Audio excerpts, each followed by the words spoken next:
Thank you for joining me. I'm Gord Long. It's my pleasure to have back with me again this month Charles Hugh Smith, prolific writer on the web, and I think now 14 books, but well known for his website, of2minds.com. Welcome back, Charles.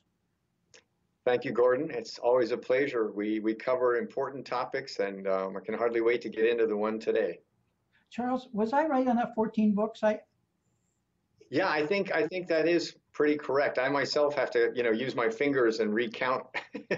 I know I'd mentioned it before, and I thought, as I said that, I said, am I exaggerating? I don't think so. Anyway, congratulations.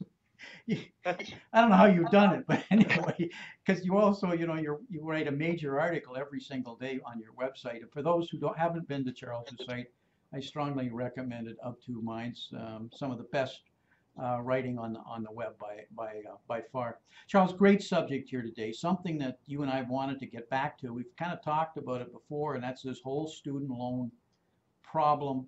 I've called it a sham, but I think everybody knows the magnitude of the student loans, but I don't think everybody understands why student loans are going up and why they're increasing.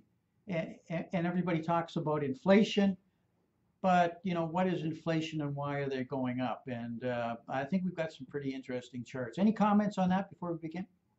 Oh, well, Gordon, before we started recording, you used the word racket, and actually, I think that that's a good description because what a racket is it's a financial setup that is obscured to the people being exploited. In other words, the people outside the racket don't really understand how it works, and that's what you've dug in here, and you're going to explain the whole student loan racket, how it actually works, and I've never seen that done anywhere else. So it's going to be a great presentation. Charles, it was amazing how difficult it is to find information, true information on how the student loan process works. Not regarding if you're a student and want to borrow money. I mean, the information is staggering, but more about how the mechanics behind the scenes of how those loans are administrated, serviced, who the originators are, how the debt is actually handled. Yes, the US government guarantees it, but the government's not writing the checks. It's just, the checks are being written for the banks, and then it's who owns it in terms of reliabilities, and that's what I wanted to get in. I have up a chart here on what I'm hoping that we can cover. And I need to say, Charles, I'm getting a little bit of feedback, and I know we had this problem last month, and we know it's a Skype issue out of Hawaii, so I need to apologize to our listeners because I even went to headphones here, so earphones, so that we wouldn't have the problem. But it is showing up, so bear with us. I can't wait to get you back to to California so we can go through it. But this is the agenda I'd like us to cover and to go through. But I think people are aware of the size of the student loan debt, as I said earlier. This chart shows it's actually dated, and it's showing it under $1 trillion. The student loan debt is now $1.4 trillion. That's the size. But what's important on this chart, and we're going to kind of come back to this as we go along, is you notice there's two slopes. There's one that started up in the mid 1990s, the creations of Sally Mae, or not the creation of Sally Mae being given different powers, some of the legislation that Clinton brought in at the time to incent student loans or allow education.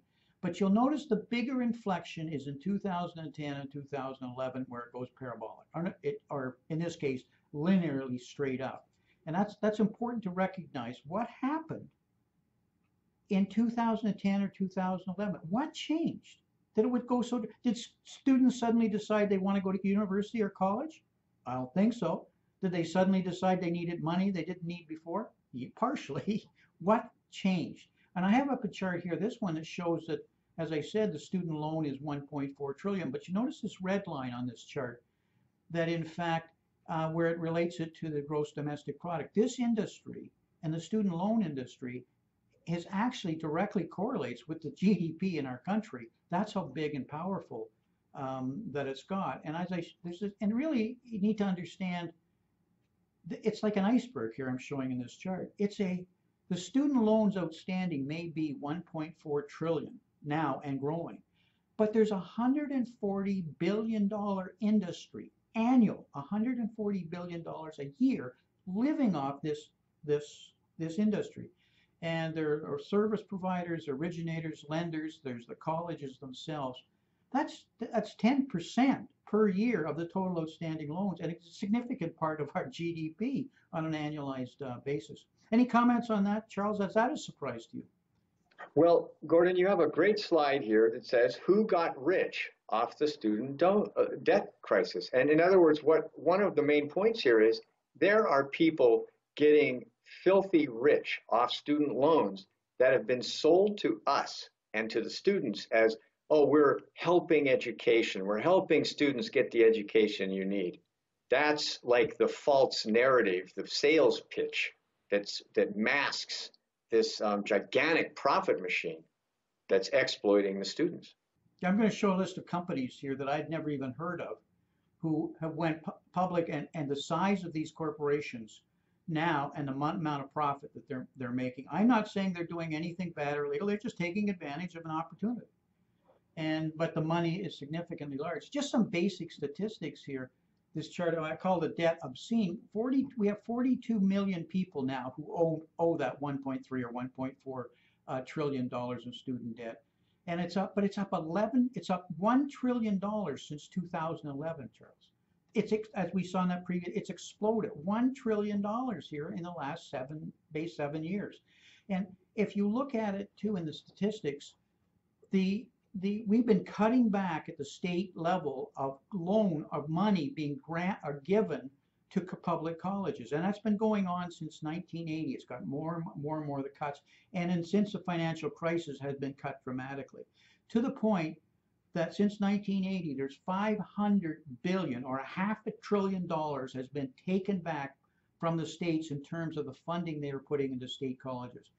That almost exactly equals the amount of student loans outstanding to people who graduated from state or public colleges, $500 billion of that 1.4 trillion. And I thought that was a staggering number, but it shows the correlation in a shift that's happened that nobody fully understands. And there's a reason for that shift. But it's a Wall Street cash machine.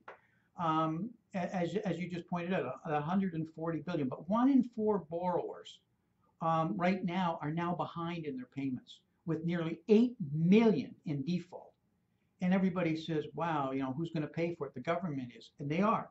But what you have to understand is when those they're in default, or they're delinquent, or they're in forbearance. And by the way, we have $600 billion of that 1.4 trillion right now in forbearance. The students aren't paying it, the loan, but the loan money interest is being paid.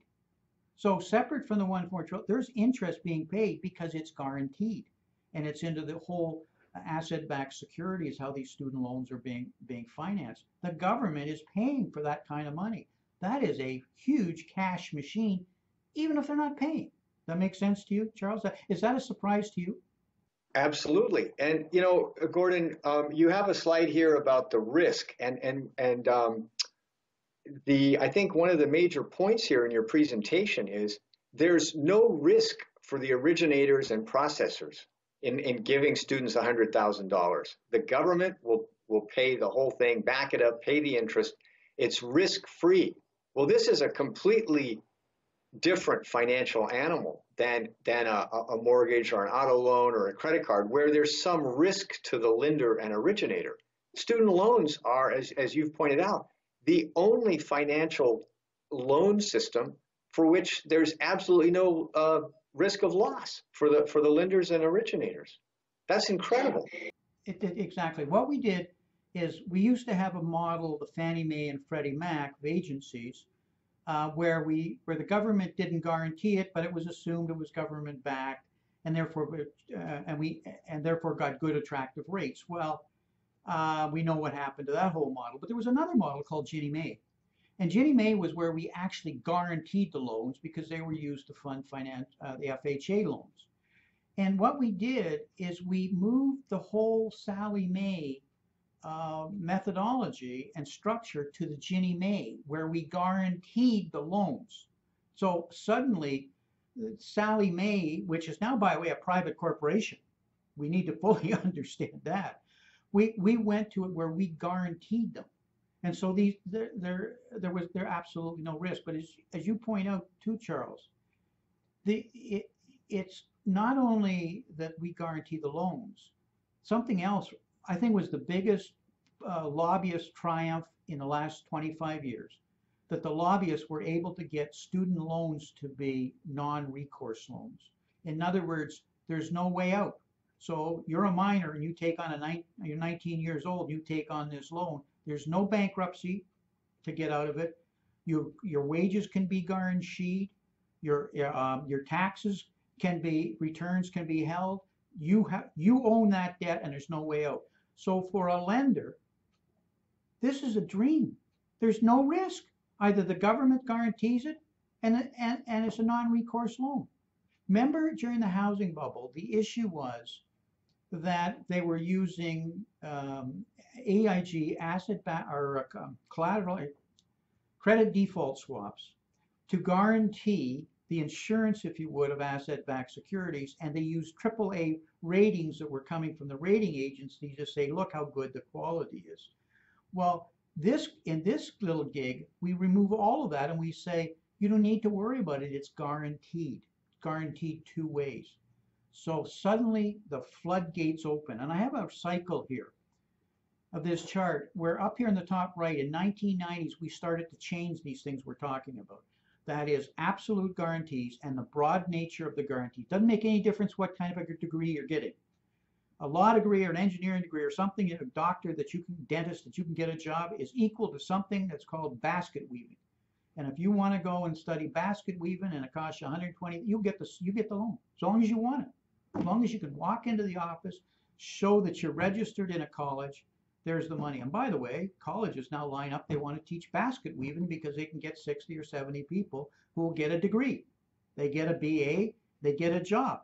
So we get into the seat filling kind of game here. But that in 1990, we started changing that. All good kinds of things on the surface, but I call that the platform stage. Because in 2000, what happened was then all of the abilities to lend, to originate, to service through the asset-backed security exploded. It's not that the monies were huge, because we didn't see that till 2010, 2011 began, but that infrastructure started to come into place. Sallie Mae, they took off the limits. Sallie Mae suddenly, as a private corporation, could cut deals that they couldn't do as a government entity. There was all sorts of things legally that they could do to be aggressive on campus, which they did. They were a powerful and very successful corporation.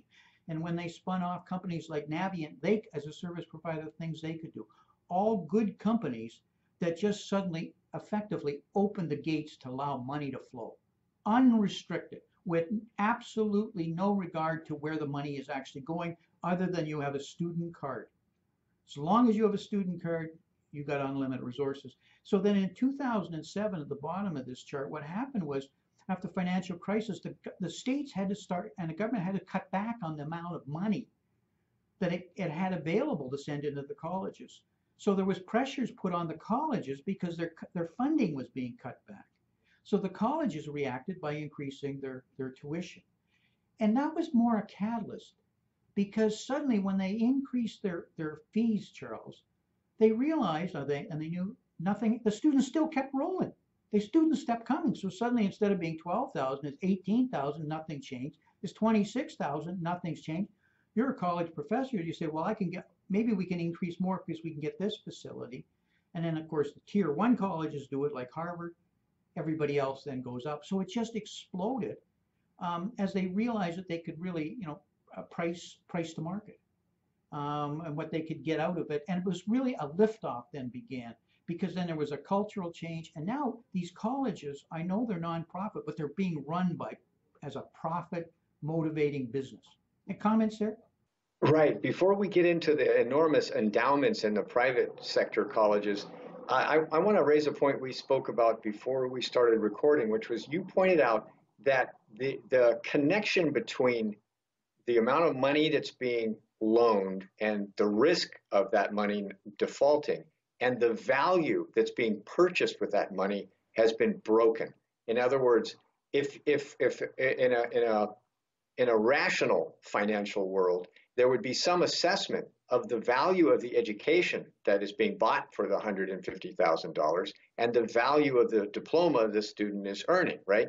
And so basket weaving would not be assessed at the same risk level or the same value as a degree in engineering.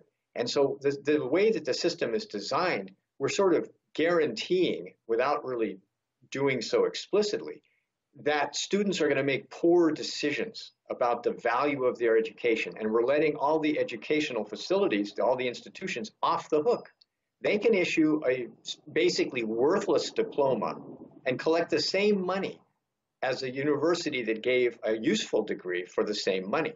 And so we've broken all these critical connections of risk and value.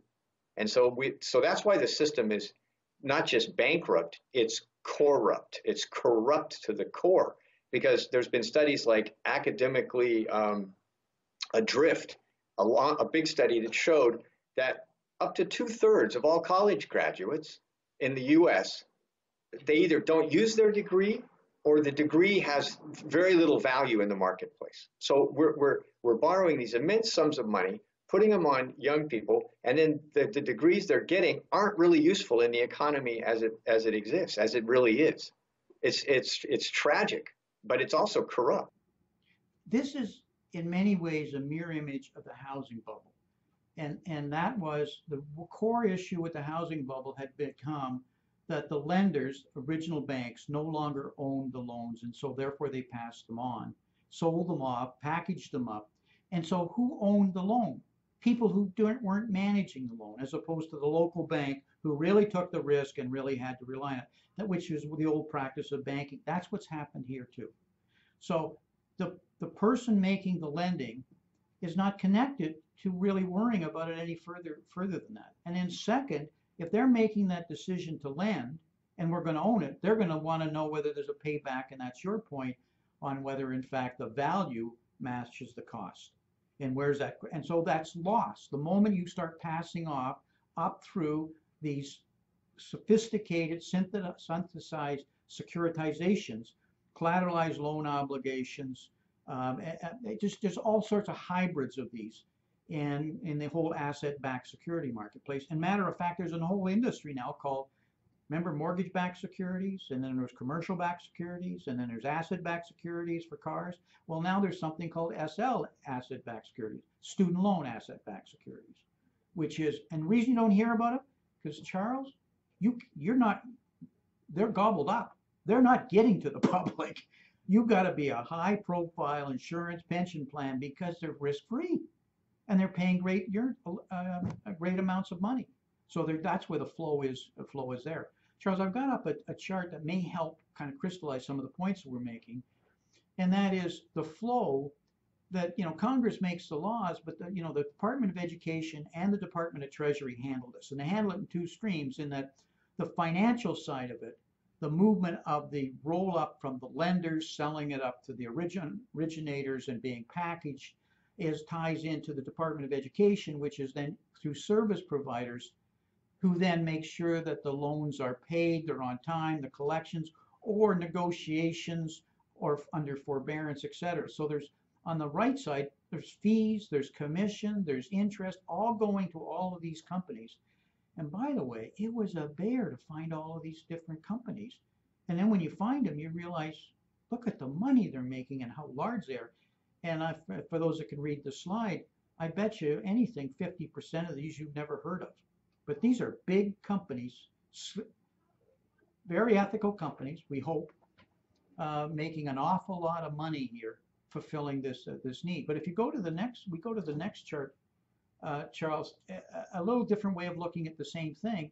All the risk is at the top with the taxpayers, guarantees, Department of Education, Department of Treasuries, and then you've got the two streams all the way down. But you notice the student down there under the service provider. So he's got the risk because it's as we talked about before, it's a fully non-recourse loan. It can't be settled in bankruptcy. So that's the structure that's working with a lot of major players in it. And again, I want to stress there's nothing that's going on here that I think is illegal.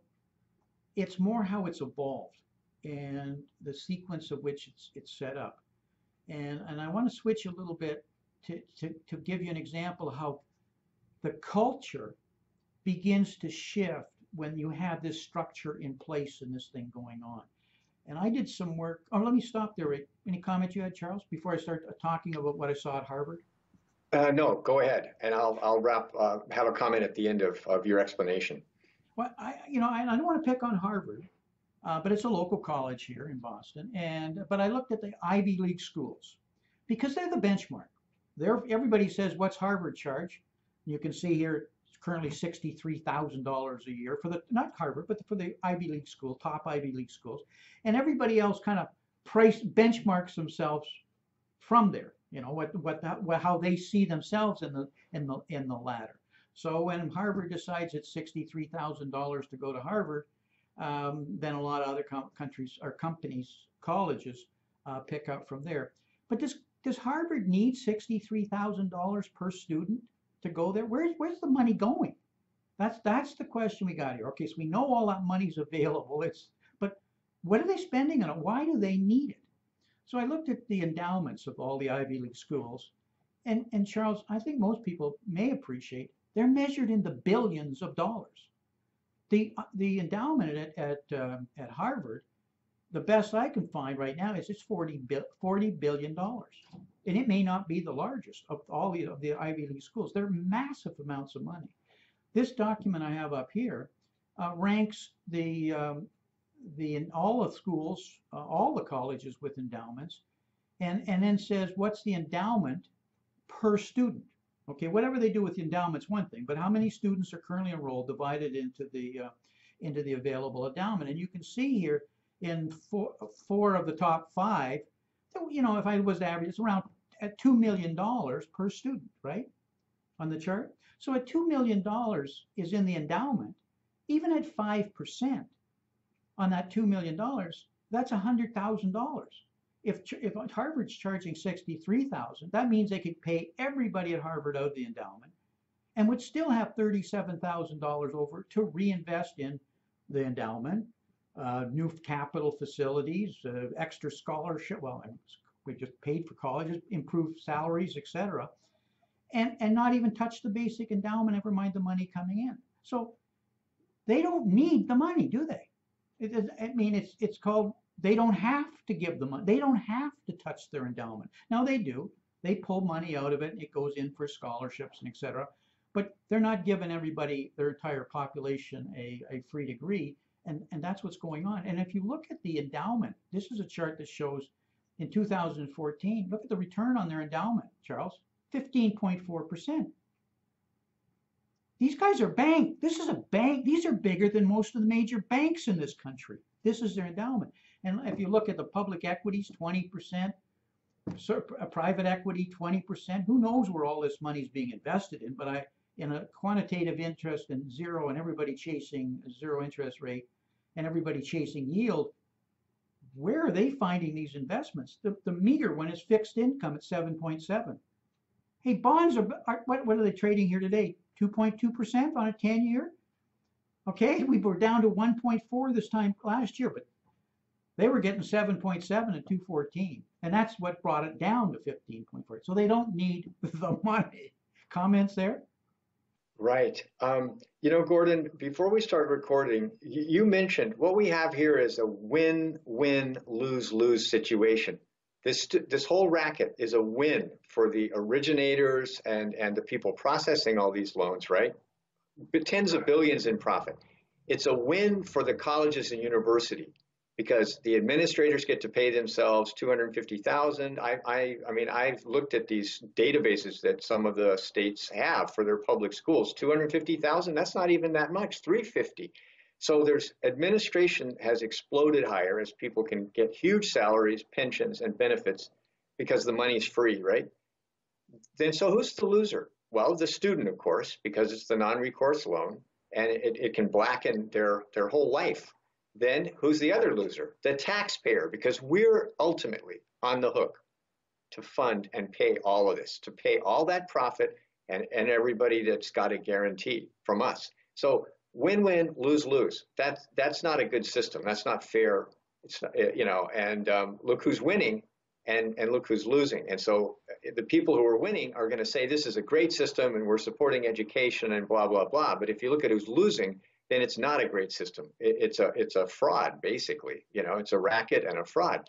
And so my last kind of comment is we've seen this before with the housing industry, which is the financial system will go to wherever the guaranteed highest profits lie, right? That's the nature of the system.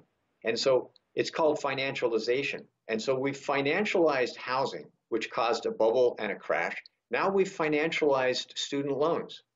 And that's going to also, it's caused a bubble that will also collapse. And so it's like the same mechanism is when there's no accountability, there's no connection of risk to value, then you get these exploitation financial machines that create these bubbles of debt and that then collapse and cause untold damage. And that's what we have with the student loan system. Precisely. Precisely.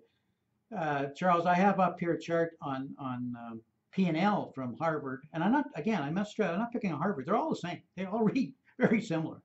But you'll notice here on their operating revenues, $1 billion of it is coming from student loans. But we've got 700,000 of it, or 700 million, nearly the same amount coming from the government. So when I was showing you they don't not spend any money on endowments, or they are, but not to the full extent, it's because they're getting so much money also still coming in from the government for the student loans, so they can pull in all this money. When you said who are the winners and the losers, one of the things that you didn't say in terms of the winners is the government. The taxpayer is the loser in the long term when all these guarantees aren't fulfilled. But in the short term, the government's actually winning because one, it's pushing down the money that it was spending at the state level before the public colleges, and it's getting much more tax revenues right across the board. Corporate taxes on some of the profits, on a lot of the service providers, the originators, etc. The college income taxes for the professors, etc. So they're winning on the short term because it's kind of hidden money in many ways. But Charles, it's the as they play this game, because the money's there and it's flowing at such a rate and it's available. I wrote a paper and I called it the student servitude sham. And the 2 points that I made it in, and I know you looked at it, Charles, is that, and a cornerstones to understand what I'm trying to get at here, and that is, and these are mind games. And the first is, if you understand, if you had 3 people on an island, stranded on an island, and each of them had $2 in their pocket. Okay, so we had $6 in total. They had 3 soggy, wet dollars and one of the guys finds a coconut, and they're all hungry, but they only found 1 coconut. How much is that coconut worth? Okay, how much is it worth? Well, assuming they're going to use money, they're going to settle it with money. Well, we can assume that we could assume academically here the maximum you'd probably get is $4. 2 of the other guys are going to have to pay everything they got to get a bite of that coconut, and probably the guy that owns is going to take a bite, so you're not even going to get half of the coconut, right? You're going to get part of it, but $4. So let's say that the government comes along and says, boy, these guys are really in problems. This is not good. We need to give them financial aid, right? So they drop from a helicopter a little bag, and it's got $15 in it. 5 freshly printed, brand new printed $5 bills. Trump's name right on the bottom. So they open up the bag and they find a $5. Well, we'll assume they each take their $5. So then they get back to the coconut. What's the coconut now worth, Charles? The chances are it's now worth $14, right? Or more. So the point of the message here is, and that's what Milton Friedman would argue, is inflation is first and foremost a monetary. So the more money that's available, or the more credit that you put into a society, when there's a need, the price will go up. And that's what we have in the student population here, the student industry. by creating availability of that money, making it so much easier, prices will go up. Absolutely the same as the price of that coconut. That's basic monetary inflationary methodology. But I don't think most people understand inflation, and there we miss the point of what's going on with this sham, and that's what I call a sham. A second thing we need to understand, and this is why they're becoming corporations. When you're a company and you have a product and you have to sell it, how do you price it? Well, if there's a lot of competition out there, you price it based on what the competition is. A little bit more expensive, a little cheaper. But if the product's selling for $2 by all your competition, you're probably going to be in the $2 range somewhere, a little higher or lower, right? But if the product is not as well understood, it's beginning to be accepted. There's a few competition out there, but it's going to require some education to explain to people and some selling. You're probably going to price it not so much what the others are charging, but what it's worth. So if it's going to save a company so much money, or if it's going to make them so much money, you assess what they might be willing to get that, and you price it accordingly. You say, well, they're going to save $100 with this product. I think I could charge $70 for the product. Maybe I'll charge $40 because they're still going to make $60, but you got to do a little tougher. Okay, that's another second price. There's a third model of pricing, and that's price to market. And what happens there is if you have a monopoly, an unmitigated demand for a product, no restrictions on it. For example, in gold miners, you got up in the gold mining, Klondike days. What's an axe, or rather a shovel and a pick worth? It's worth up to stake a claim. Anybody will pay anything to get it, right? That's what they're going to do. So you can price to market whatever that market will bear. Well, that's what's happening now, because unless you have a college education, you're not going to get a job, and you got no choice, it seems, or is felt the perception. So people will spend whatever they're going to get, whatever Harvard says they want. People are more or less going to spend until it reaches a certain point. And we're quickly reaching that point where college isn't worth the return on the investment, and especially in the types of degrees. So what's happened is these corporations are colleges, which have become corporations effectively, and remember, they're non-profit, non-taxable. How does that work, Charles? Who are now pricing to market. They're really banks, is what they've become. They're actually investment banks. It's the large Ivy League ones in many ways, but they're going to price to market, and that's what they're doing. And so I just showed you a chart, 63,000. Maybe next year it'll be 78,000. At some point, people are going to say it isn't worth it, or all the way down, right? Would you agree with that? Right. But yeah, and I just want to say I love your coconut example, because that's exactly what's happened. An education that's probably worth, frankly, around 30,000. Now that 150,000 is available, then guess what? That's the market price, because it's available. If we went to a cash only system, that there was no student loans available at all, how much would colleges cost? And so that's your coconut example explains the key dynamic here. Yeah. So we have to reconnect all these things that are disconnected. And as you said in your slide, this whole system is an iceberg. We only see the top, and we hear a lot of PR about it, but look at what's beneath, and that's what you've just explained. And I talk about this pricing model and a price to market, crazy. But then the other colleges, they have to, remember my analogy on how you price? Well, they have to price competitively and relatively. So what I'd say, if somebody's $2, you price somewhere around. So if Harvard's 64, you can't price to market. You got to price relative. So you come in and say, I think I'm 48,000, and away you go. Right? That's what you do. Not that anybody's bad in here. Everybody needs more money. Every college wants a new athletic gym, and if they had this, more people would come. Everybody wants more.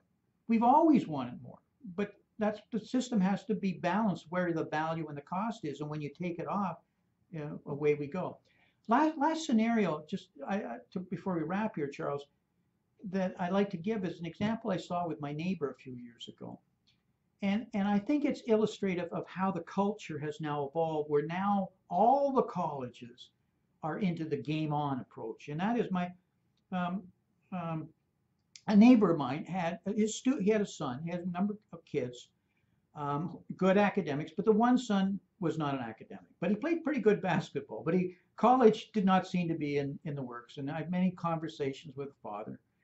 And the father said, well, unless he wins a basketball scholarship, I don't think he's going to college. And he also had a lot of stress on him. The father, got to pay for the kids going to college. That basketball scholarship would be quite happy. So anyway, he came over one day and he says, hey, he says, good news. My son got accepted into college.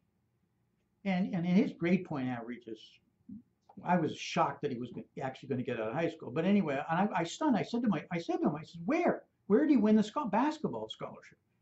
And he said, well, no, he didn't win a basketball scholarship. And I thought, oh, he said he won an academic scholarship. And I go, what? Where? And he named this college that I had never heard of. Maybe I just, I'm not saying it's bad college. I never heard of it. And they had given him a $15,000 academic scholarship. And I thought, how does somebody give him a $15,000 academic scholarship with such terrible GPA, grade point average? Well, it turns out that the tuition, because I said, what's the tuition? 45 at that time, a few years ago. Tuition was $45,000 to this college. So the father says, so he'll get the $15,000 scholarship, so it'll only cost me $30,000. And I thought to myself, that's what the state colleges at that time were going, about $30,000. So really, he couldn't have got into the state college, by the way. I don't think so. But he got into this one. So he was going to pay, the family's still going to pay the 30 grand. But for the 15, the college that he went to, and the son went to that college because it was quite prestigious to win the $45,000 or the $15,000 scholarship.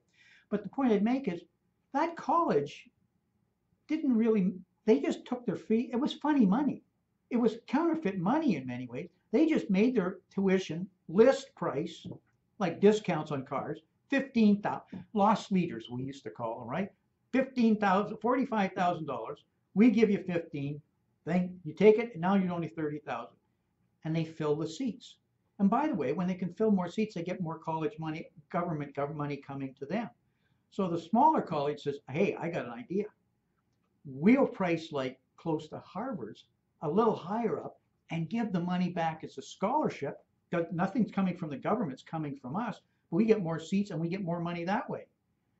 Didn't take a math professor long to convince the dean of what they should be doing, would it? I mean, I can see the charts right now. Hey, I got an idea. So I don't know if I'm making sense here, Charles. I get a little long-winded, but you can see how the culture then changes. And now game on. And all the things we're talking about is in full flight, and you can't argue with it. Some of our listeners who have sat here and listened to this could say, oh, these are some pretty good points. But if you say, you're sitting talking to friends and say, college is outrageous, their eyes glaze over. Yeah, it is, but you've got to pay for it. You need a college education. They get trapped in the wrong argument, okay?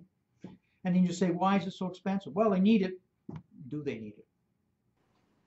Right, right. And that's an excellent point. And there's a lot of sort of skims and scams similar to what you're suggesting, which has become very common. And also we're seeing public colleges advertising on TV now. In other words, to fill those seats because they're like an airline. They're an airline model. The cost of flying the plane and putting the classroom out there is already fixed.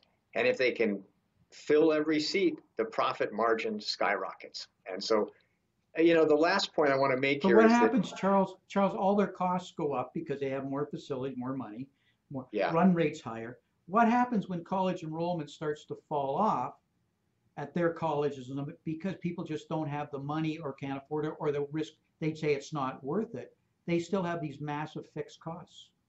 Right. Who's going to come in and bail out the colleges then? Well, we know the answer there too. Right. Well, my last comment here is that corporate America, which is the major employer, right, in our economy, it's waking up to the fact that college education is not preparing the students to be productive workers. And companies like Google are actually hiring people that didn't graduate from college because they are looking at the students' qualifications to be a productive worker, not the diploma. And so that's the future. So that's part of what that driver that's going to come along here is that companies are going to start demanding that the student be accredited by some measure of their ability to be a productive employee, not the diploma issued by some college. And so that's the future, that there's going to be pressure for an education that's actually meaningful. And we don't have any pressure like that in the system right now. I'm seeing more and more professional organizations demanding accreditation by the association, chartered financial accounts, CFAs, that are once you have your degree, it's almost like an internship. You have to do other things and continued education to stay accredited on an ongoing basis. So they're understanding more and more the value, not of the degree. Okay, so what's happening in many ways, it's a paper chase. As long as you have a degree, then you can get into being into some of this other kinds of training. And I think that's already happening because a lot of people, some of my neighbors, they just say, as long as you get into the college and get the degree, that's all it counts. Then if you're going to do something, worry about where you go to graduate school and spend the money for the graduate school. Just get the undergraduate in the cheapest way that you can get it. And I've had people lay out to me how you should do 2 years, your first 2 years at a junior college, then move to a state college, finish your degree, and then do your master's degree at a known college. And that's the way of kind of leveraging the system. This is really not about that as a strategy, but it's telling you where people are recognizing more and more where value and cost alignment is. And at some point, there's going to be a real thinning in the college ranks of these colleges who won't be able to survive because people won't be going to them. And I say that because quickly you're going to say it's better to go online.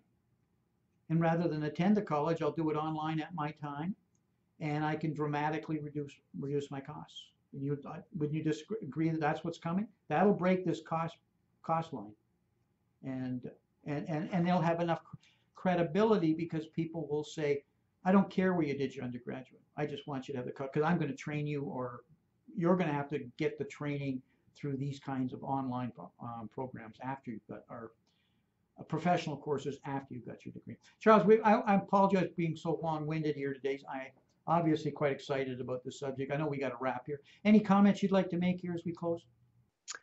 Just that I think you've laid out a system that is at its very heart, very exploitative. It's exploiting the students and the taxpayer and benefiting a few at the expense of the many. And that's why in your paper you said it was actually immoral, and I think it really is. And I want to just let's remember there is a moral aspect to every financial system, and this financial system of student loan debt is immoral, and an exploitative system.